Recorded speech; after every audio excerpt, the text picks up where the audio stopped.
Bro left the modern world behind. No electricity, no machines, just a forest, raw wood, and pure survival skills at first. This place looked impossible to live in. Huge trees, dangerous height, and nothing but silence around him. But instead of giving up, he started building, one cut at a time, one branch at a time. He slowly transformed the jungle into a hidden sky house. Every single piece was made by hand. No fancy tools, no shortcuts, just patience, hard work, and creativity.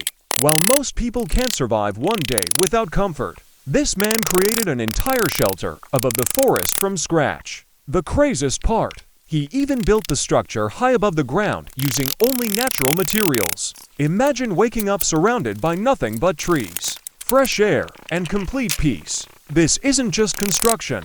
This is survival art, and honestly, seeing something this beautiful built with bare hands feels unreal. Would you spend one night here?